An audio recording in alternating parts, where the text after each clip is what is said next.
Hey, it's Steve Corona and this is day 4 of the Productivity Playbook. Today we're going to talk about planning your day. This is probably the most important lesson in the entire video series. We've talked about sort of the basics and the foundations of how to know what to do, how to know what's important, and how to actually get more time in our day by eliminating distraction. But we haven't talked about the most important piece, which is planning our day and then getting that shit done. So, let's dive in. Now, everyone knows about to-do lists, and I personally hate the traditional to-do list because people don't use it right. The problem is that you put a bunch of shit on there, it doesn't get done. I still use to-do lists, even though I hate them, but I use an upgraded form of the to-do list. I use one that actually helps me to get everything done every day. So let's talk about that really quick. Every night, before you go to bed, when your day's over, you've kind of finished up, wrapped up, what you need to do is make your to-do list for tomorrow.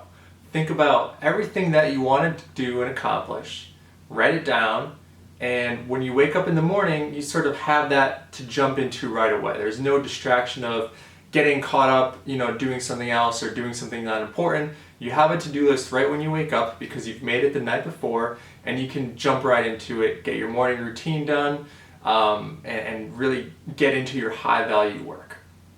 Whether you choose to use a piece of paper like I do, I really like to get these notepads on Amazon. They're really cheap. It's like 10 bucks for 10 of them or something like that.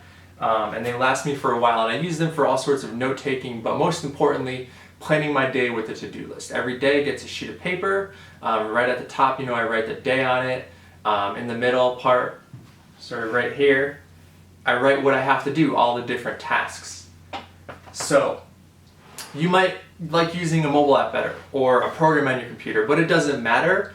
I'll tell you what though, you should really try the paper thing. You're probably a digital person like me. You're really into technology, and that's great. And I love doing as much stuff on the computer with computer software as possible, but after struggling for years and years and years, trying to find the perfect system and constantly going and switching programs because, I've read that program XYZ for the Mac was better than this other program, and so I'd go and download and buy that one and switch all my tasks over to it, which is like really time consuming, just manual work to move all of your shit from one program to another.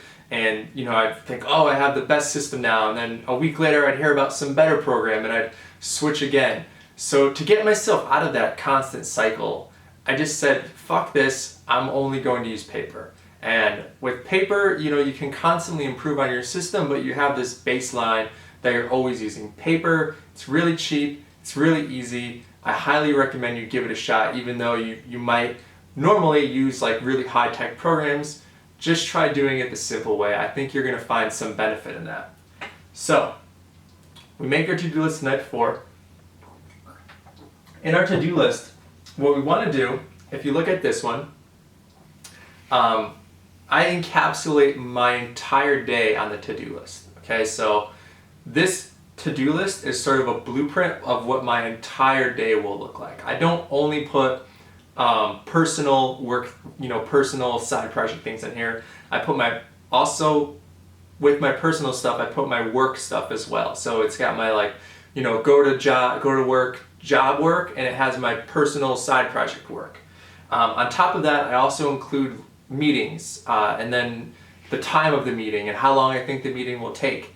And I include my morning routine, so things like journal and luminosity and take a shower, things like that sort of are common sense things that you do every single day. I still put those down on my to-do list. And the reason for that is I want to encompass my entire day. I want this piece of paper to represent pretty much everything that I'm going to do that day.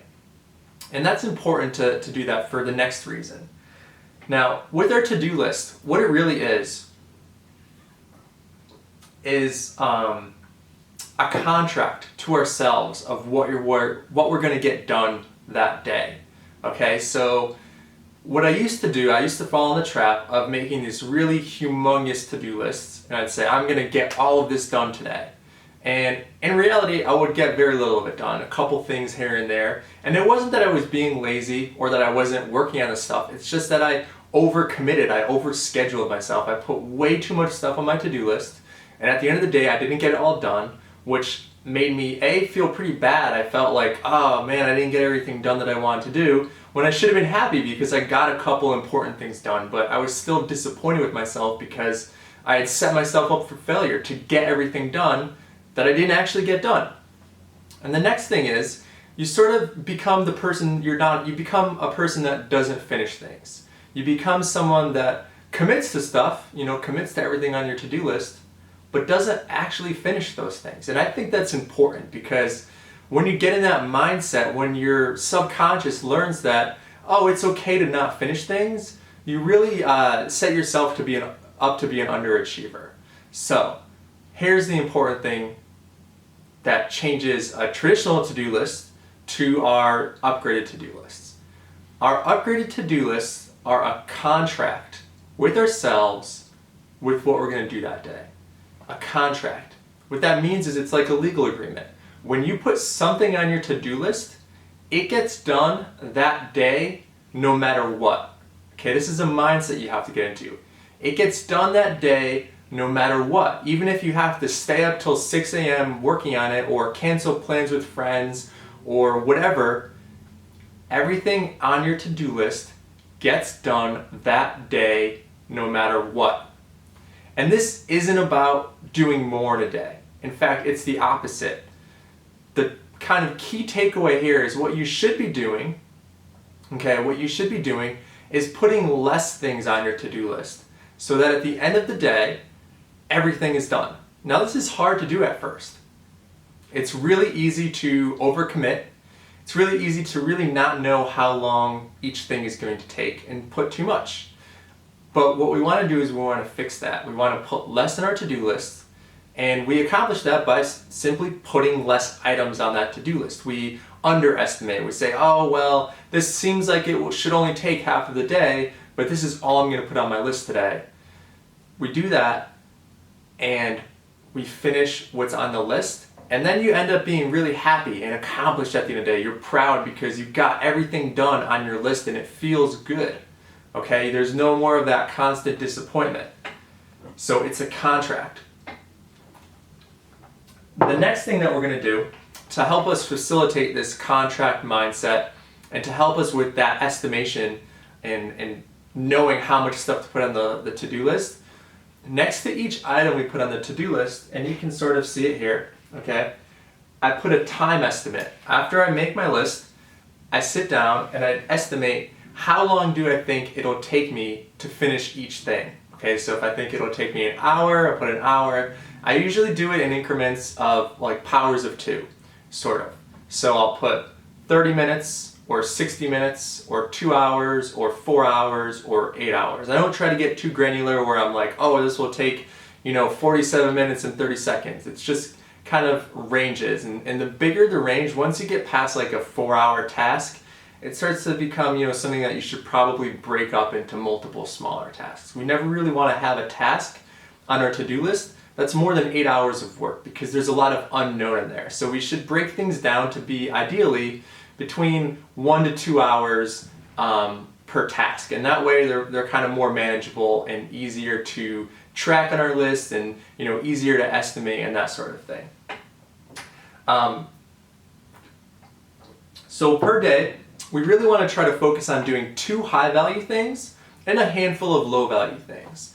The important part is that we use our high-value, low-value list that we created in the beginning, the first lesson. We take that list and we try to focus on the high-value things and pull those, or at least pieces, pull tasks that will help us to achieve that high-value thing and put them into our to-do list, at least 2 of them every day. And since we're focusing on this contract aspect, every day we'll be getting those things completely done by the end of the day. And as we do that, we'll see that our high value list will become smaller because we'll be sort of making progress towards those really important and valuable things in our life, and we'll be way happier and way successful because we'll finally be having time to do the important work in our life, whether that's for you, whether it's programming or being an entrepreneur or making money, making a lot of success for yourself, or even if it's just art and creativity and spending time drawing, something that you always want to do but just don't find the time to do.